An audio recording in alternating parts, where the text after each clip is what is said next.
वक्त देने के लिए। आप यहाँ फैज़ाबाद में एक बार फिर तशरीफ़ ला चुके हैं अपने लोगों के साथ। ये बताइए कि इस दफ़ा आपके मुतालबात क्या हैं और उन मुतालबात के लिए आपकी हुकूमत से बात शुरू हुई है कि नहीं? बहुत शुक्रिया जी।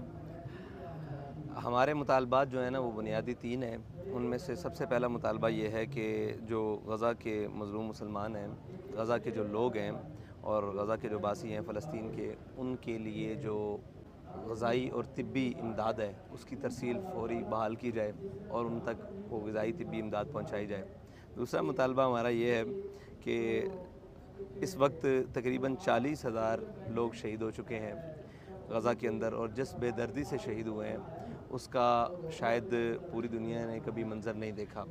और हमारा ये मुतालबा है कि हम उसको रियासत तो तस्लीम नहीं करते, ना उसको हम वज़ीर आज़म कहते हैं। उस शख्स को जो इस वक्त नाजायज़ रियासत का नाजायज़ वज़ीर आज़म है, उसको नेतन्याहू को सरकारी तौर पर दहशतगर्द करार दिया, स्टेट ऑफ पाकिस्तान करार दें। और तीसरा मुतालबा ये है कि पाकिस्तान के अंदर जो तकरीबन पूरी दुनिया में अब वाज़ेह हो चुकी हैं मसनूआत इसराइल की, जिनमें पूरी दुनिया में बाइकाट चल रहा है, उन मसनूआत का सरकारी सतह पर बाइकाट किया जाए। जैसे मलेशिया ने भी पीछे आपको पता होगा कि उसने तमाम वो जो थी मसनूआत चेन्स थी, फूड चेन्स थी इसकी इसराइल की, वो सारी उसने बंद की है तकरीबन बहुत सारी तादाद में।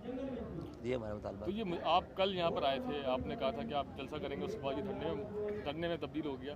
उसके बाद से अब तक हुकूमत ने आपके मुतालबात पर आपसे बात करने की कोशिश की है? हाँ, हुकूमत के मुख्तलिफ़ लोगों से हमारे मुख्तलिफ़ लोगों तक राब्ते हुए हैं, लेकिन किसी ने कोई संजीदा बात या कोई संजीदा इस तरह का मामला हमारे तक पैगाम नहीं पहुँचा। वैसे एक दो मुज़ाकरात पर जैसे वो जिसे कहते हैं कि चीज़ों को लिंगर ऑन करना या चीज़ों को लंबा करना, उस तरीके से एक मुतालबात पकड़ लिया, दूसरा ना माना, दूसरा पकड़ लिया, इसकी तफसील बताएं, इसकी ये बताएं। तो अफसोस तो ये हुआ कि हमारे कुछ साथी आज सुबह के बता रहे थे कि हमने जब उन्हें कहा है कि आपने जो हमसे कहा है कि हमने गज़ा में तिब्बी इमदाद भेजी है, फ़लस्तीन में तिब्बी इमदाद भेजी, उसकी डिटेल आपके पास कोई मौजूद है?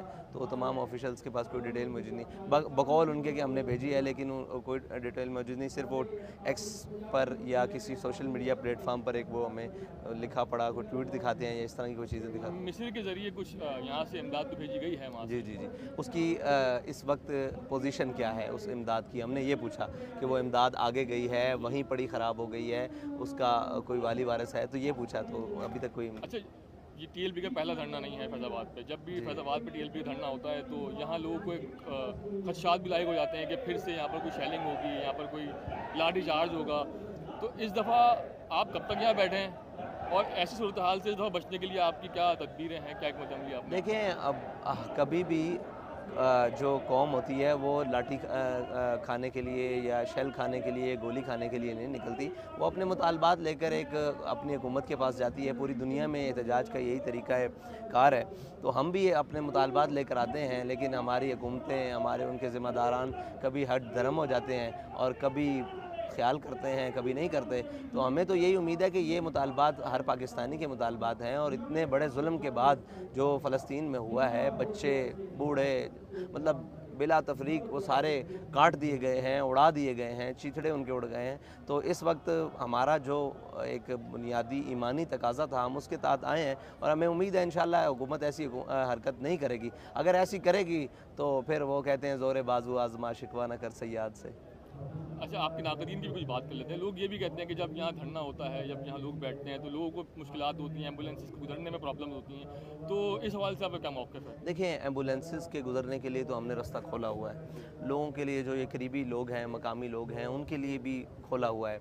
अब साहब ज़रा इतने सारे लोग हैं, कल तक नीचे वाली भी सड़क खुली हुई थी, लेकिन वो हुआ ये कि जो लोग यहाँ पर मौजूद थी गाड़ियाँ, वो एक लड़का गाड़ी के एक्सीडेंट में शहीद हो चुका है, हमारा कारकुन शहीद हो गया है। तो इतने बड़े हुजूम में आप भी समझते हैं कि अगर गाड़ियाँ चलती हैं बेहंगम होकर, कभी दाएँ कभी बाएँ और इस तरह, तो हमने नीचे वाली सड़क खोली हुई थी, लेकिन मजबूरन वो भी इस वजह से बंद करनी पड़ी कि 3 एक्सीडेंट हुए हैं कल के दिन में। तो इस सूरत हाल से निपटने के लिए आप मुझे ये बताएं कि ये जो लोग अपने घरों को, बारों को छोड़ कर आए हैं अपने मुतालबात के लिए, तो ये भी तो वही लोग हैं, ये भी तो पाकिस्तान की आवाम है। इतनी गर्मी में इस वक्त आपको पता है मौसम की कितनी सख्ती है, वो बैठे हुए हैं अपने मुतालबात के लिए। तो इनका ख्याल किया जाए, फ़ौरन मुतालबात मान लिए जाए, कोई इतने मुश्किल भी नहीं है कोई। हम वैसे तो मुतालबा ये बनता है कि कम अज़ कम पाकिस्तान अस्करी तौर पर भी इस फ़लस्तीन की मदद करे। अगर भारत कर सकता है اگر برطانیہ کر سکتا ہے اسرائیل کی مدد، اگر امریکہ کر سکتا ہے اسرائیل کی مدد، اگر وہ سارے اس کے ہمنوا کر سکتے ہیں، تو بحیثیت اسلامی اسٹیٹ کے کیا پاکستان کا حق نہیں بنتا کہ وہ فلسطین کی عسکری امداد بھی کرے؟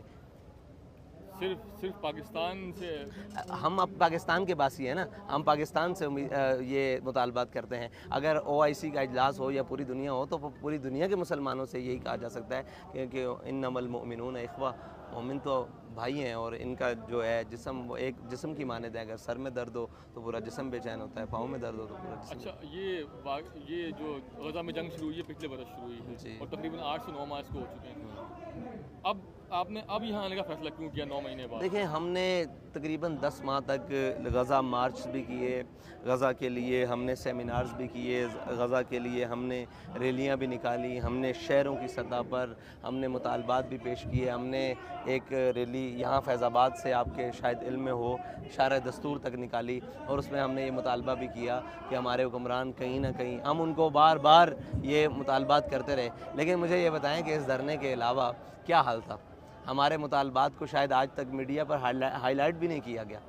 تو ہمیں مجبوراً دھرنا دینا پڑتا ہے، کوئی شوق سے تھوڑی دیتے ہیں. آپ کو کیا خیال ہے کہ بڑا آسان کام ہے یہاں بیٹھنا، یہاں ٹینٹ کے نیچے بیٹھنا، اتنے مشکل حالات میں بیٹھنا اور اتنے لوگوں کے ساتھ بیٹھنا؟ کہ جو ایک پرسیپشن بنا ہوا ہے TLP کا، اس کے سبب بھی جو ہے وہ میڈیا کے اوپر کچھ پرابلمز آتی ہیں کور کرنے میں TLP؟ دیکھیں، میں یہ سمجھتا ہوں کہ پرسیپشنز میں ہم نے کبھی بھی یہ نہیں کہا کہ میڈیا کے منہ میں یا میڈیا کے کیمرے میں یا میڈیا کے ہاتھ میں ہم نے زبردستی قلم تھما کے یہ کہا کہ ہماری یہ خبر لگاؤ یا ہماری یہ بات کرو. ہم یہ کہتے ہیں کہ خبر دینا صحافت کا کام ہے. تو کل اتنے لوگ تھے آپ کے سامنے، لیاقت باغ سے یہاں تک ہزاروں لوگ ابھی بھی بیٹھے ہوئے ہیں. تو خبر دینا ہمارا کام ہے. اس کو منفی طریقے سے دیں، مثبت طریقے، یہ تو صحافت کی ذمہ داری ہے. ہم یہ کہتے ہیں کہ کم از کم چہرہ دکھائیں. اتنے لوگ باہر روڈ پر بیٹھے ہیں، اتنا بڑا مارچ ہوا اور فیض آباد سے وہاں تک کیا کہتے ہیں شارع دستور تک، تو کسی نے نہیں دکھایا. کچھ چند انٹرنیشنل میڈیا کے چینلز ہیں. آپ سمجھتے ہیں کہ کیا مجبوریاں ہیں میڈیا کو جو وہ آپ کا چہرہ یا آپ کی جلسے کی کوریج کرنے سے متاثر ہے؟ دیکھیں، یہ مجبوریاں تو پھر بڑی اہم ہیں اور بڑی پوری دنیا میں ہیں. مسئلہ یہ ہے کہ میں نے پہلے بھی کہا کرتا ہوں، جس حلیے میں ہم پھرتے ہیں نا، اس حلیے سے بڑی پریشانی ہے پوری دنیا کو.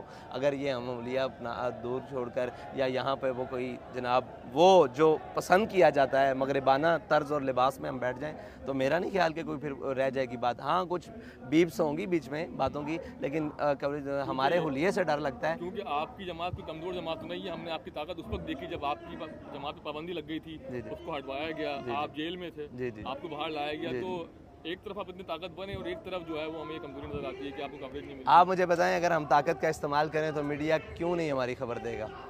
مسئلہ یہ ہے، ہم کسی پر جبر کرنا نہیں چاہتے. ہم آزادی صحافت کے قائل ہیں. آپ مجھے بتائیں کہ اگر ہم یہ میڈیا دفاتر کے باہر 10-15 ہزار مجمع لگا کر بیٹھ جائیں تو کیا میڈیا ہماری خبر نہیں دے گا؟ ہم ان کی ٹریفک روک کے بیٹھ جائیں نہیں خبر دے گا؟ ہم آزادی صحافت کے قائل ہیں. ہم کہتے ہیں جو ان کا اختیار ہے اس کی کیجیے. ان کو جو روکتے ہیں وہ ان کا جواب دیں گے. ہمیں تو نہیں پتہ، ہم تو اپنی خبر بھیجتے ہیں. آپ ہمارے پاس آئے ہیں، اب میں آپ کو انٹرویو دے سکتا ہوں نا. میں آپ کے ادارے میں جا کر یہ تھوڑی کہہ سکتا ہوں کہ اس کو چلائیں. چلانا تو آپ کا کام ہے، میڈیا کا کام ہے. ہم تو یہ امید رکھتے ہیں کہ وہ لوگ چلائیں. اچھا، یہ بتائیے کہ دھرنے کا ملک کی موجودہ سیاسی صورتحال سے کوئی تعلق ہے؟ ہمارا سیاسی صورتحال سے اگر تعلق ہو نا اس دھرنے کا، تو ہم اس دھرنے کو سیاسی رنگ دے کر اور سیاسی نام دے کر یہاں بیٹھنا جانتے ہیں. اس وقت ہمارے خالص 3 مطالبات ہیں، نہ ہمارا کوئی ابھی سیاسی رنگ ہے. جب سیاسی ہوگا انشاءاللہ، آپ نے دیکھا ہم نے پورے پاکستان میں الیکشن بھی لڑا ہے، پورے پاکستان میں باقی مطالبات پہ بھی دھرنے دیے ہیں. تو جب ہوگا انشاءاللہ بات کریں گے اس پر. باقی رہی ہماری موقف کی بات، تو آپ کے سامنے وہ ہم پہلے بھی سیاست پر اپنا موقف دیتے ہیں اور آج بھی دیتے ہیں. ابھی اگر ملک کی موجودہ سیاسی صورتحال کی بات کریں تو ایک عدم استحکام کا سا ایک شائبہ آتا ہے.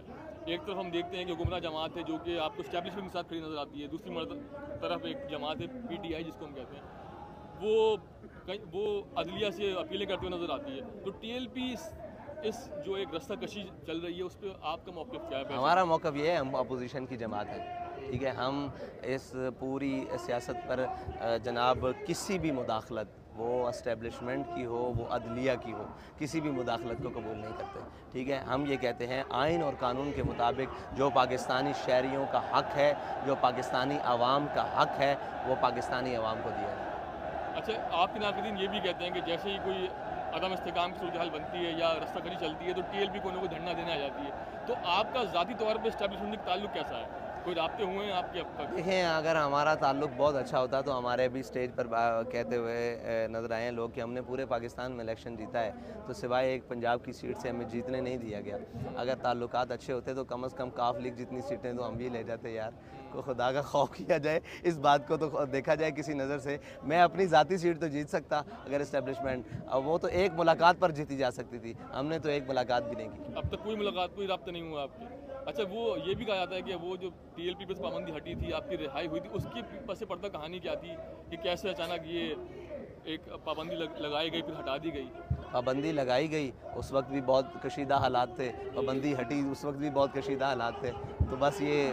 तो ऐसा क्या करिश्मा हुआ बीच में, आपने ऐसा क्या? नहीं, हमने तो कुछ नहीं किया, मैं तो जेल में था भाई।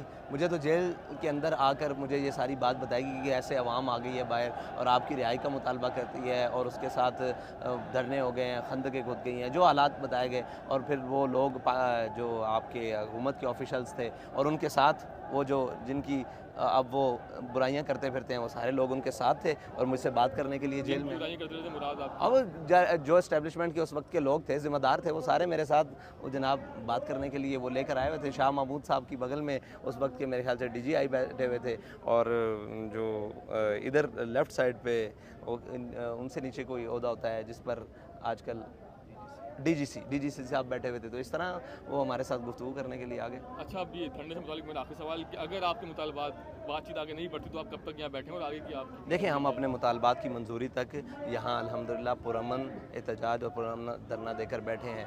अगर किसी ने इसके हालात को ख़राब किया तो वो खुद ज़िम्मेदार होगा।